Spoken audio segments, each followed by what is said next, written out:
Assalamualaikum warahmatullahi wabarakatuh. Apa kabar saudaraku dimanapun kalian berada? Semoga selalu sehat dan selalu dalam perlindungan Allah Subhanahu wa Ta'ala. Amin. Jumpa lagi dengan aku Inum di Singapura, teman-teman. Hari ini Singapura panas ya. Biasa, nggak ada suasana lain selain panas dan mendung. Hujannya belum deras banget gitu.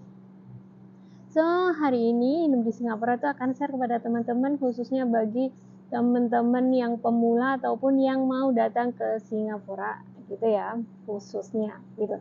Jadi aku akan kasih beberapa tips untuk bisa menjadi successful helper atau menjadi TKW yang sukses. Itu gimana sih tipsnya?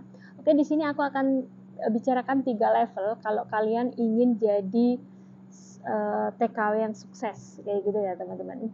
Ini dari saya ya, ini versi saya. Oke ya teman-teman, jadi nggak berlama-lama dan langsung aja step yang pertama. Jadi untuk step yang pertama itu kalian harus bisa adaptasi dengan majikan kalian ya teman-teman. Apa sih maksudnya adaptasi itu? Oke, adaptasi itu kalian harus bisa melakukan good relationship dengan si majikan.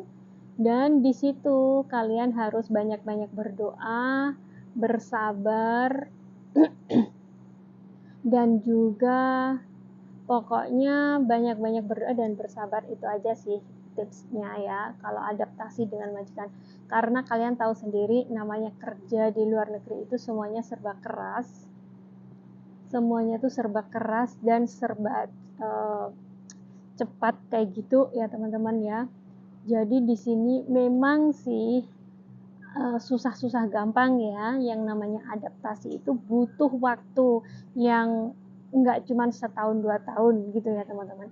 Namanya kita lagi ikut orang, kita harus bisa bagaimana cara mengambil hati majikan. Kita ini harus mengeluarkan tenaga dan pikiran kita, banyak-banyak bersabar kayak gitu, terus gimana bisa dipercaya dengan sang majikan gitu ya teman-teman. Jadi memang banyak drama di dalam kesabaran tersebut.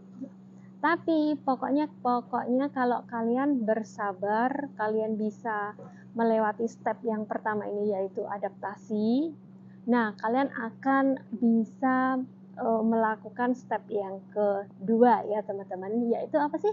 Step yang kedua kalian akan naik level, yaitu atur keuangan kalian ya teman-teman.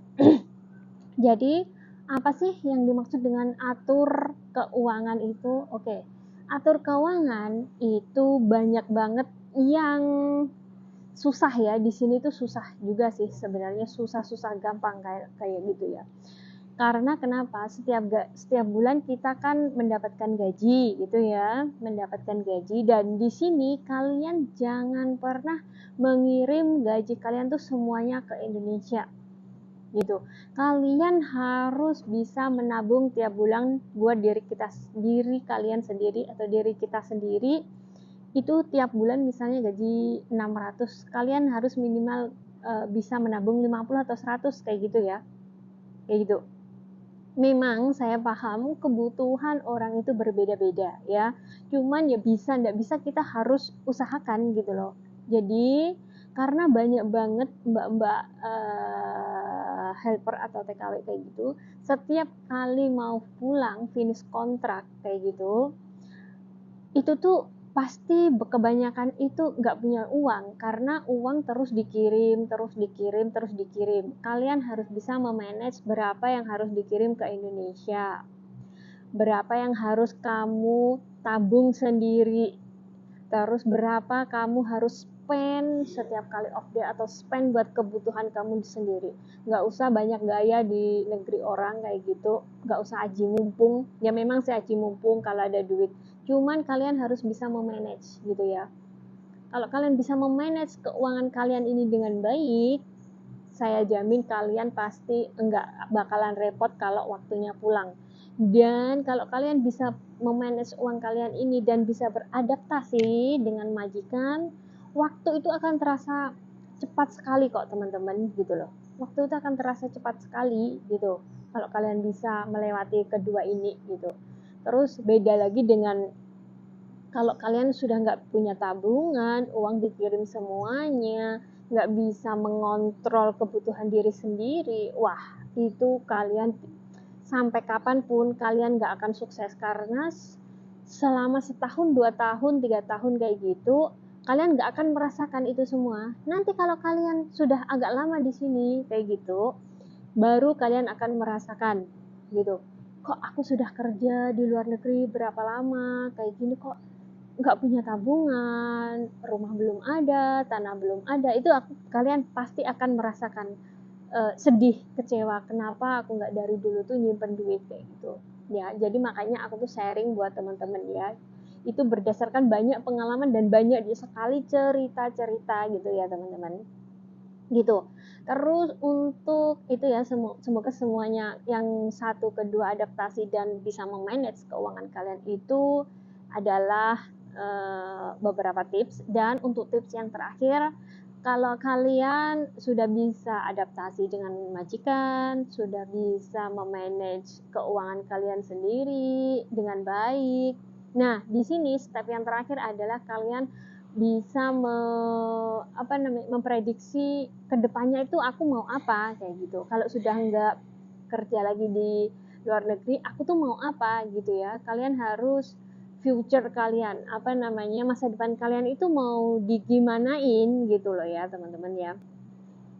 Ataukah aku mau bisnis di rumah atau mau apa di rumah kayak gitu ya. Karena kan nggak mungkin juga kita akan kerja terus di ikut orang kayak gitu kan ya, pastilah suatu hari kita pasti akan pulang kayak gitu. Dan untuk pulang ini kalian tuh harus punya tabungan untuk memulai sebuah bisnis atau memulai apapun itu, kalian harus punya tabungan.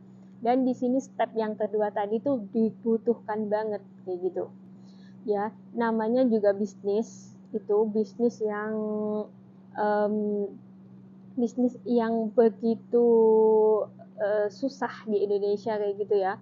Karena tapi kalian harus cepat-cepat memikirkan bisnis apa sih yang harus kalian ambil itu.